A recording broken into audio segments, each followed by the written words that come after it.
Wouldn't it be nice to live a simpler life, to reclaim time and energy to do the things that really matter to us? I think this is a thought that many of us share because there's been a marked rise in the popularity of cottagecore content. This content portrays living the simple life, unadorned country living, harmonized with nature, with plenty of free time for things like hobbies and gardening and wilderness expeditions. This content is a dreamy escape from our fast-paced urban lifestyles. But unfortunately, most of us can't just get up and leave to live in a cabin in the woods. But what if I told you that we could achieve the effects of such a life just by implementing a few key habits?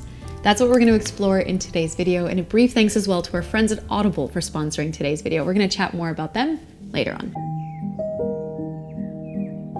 The key to a simple life is to find out what really matters to us and then to strip away all the rest.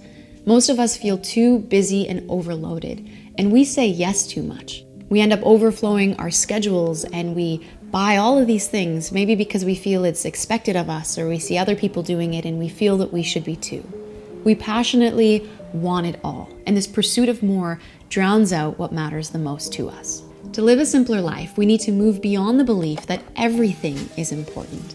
We need to get into the habit of thinking like an essentialist.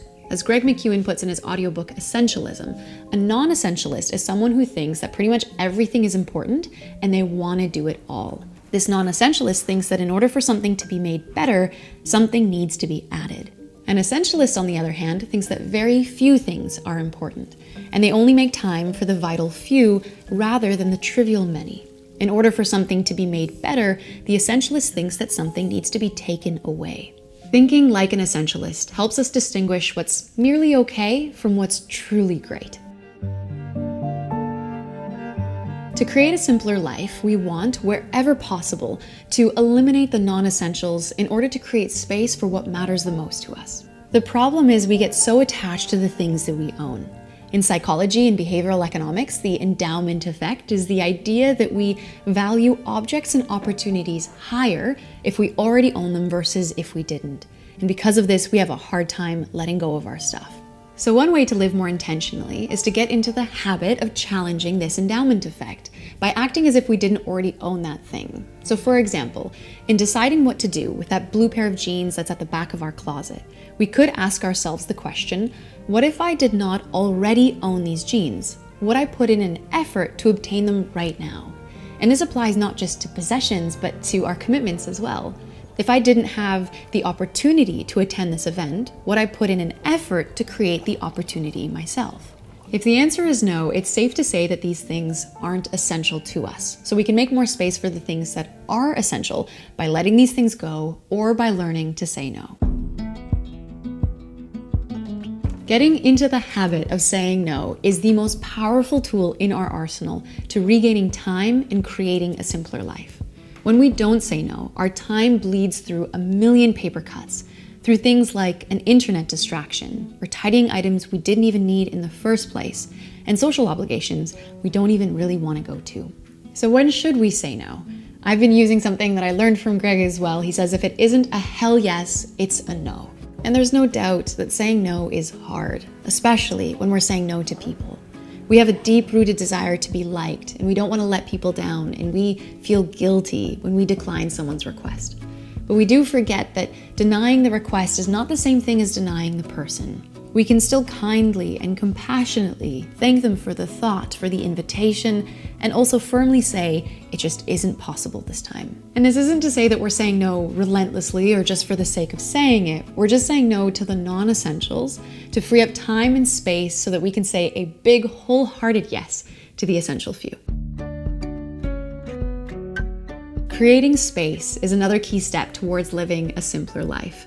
An off-the-grid cabin in the woods, I feel, is alluring because it provides digital and physical and mental breathing space that distances us from the stresses of life. So why not create this kind of space in our everyday lives as well?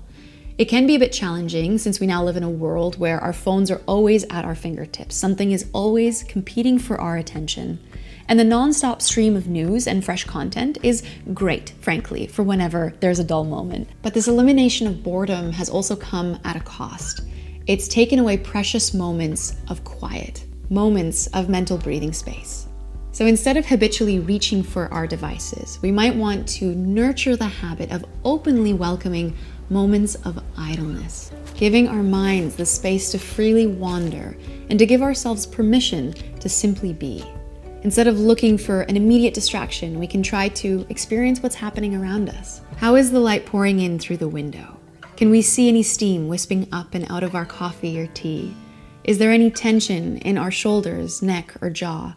And can we relax them? When we create mental breathing space and learn to say no, when we eliminate the non-essentials so that we can better focus on the things that are essential and important to us, then we're very much on track to living a simpler life.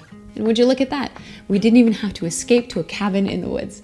I again wanted to also thank our friends at Audible for sponsoring today's video. Today's video was largely inspired by Greg McKeown's audiobook, Essentialism. I learned so much from this one. Greg shares a bunch of tips on how to live a more intentional life. And if you, like me, struggle with saying no, he's got a bunch of tips in there as well on how to say no very gracefully and compassionately. It's easily become one of my new favorite audiobooks. I highly recommend it. And as a new member, you can actually get this audiobook for free. You can keep it forever.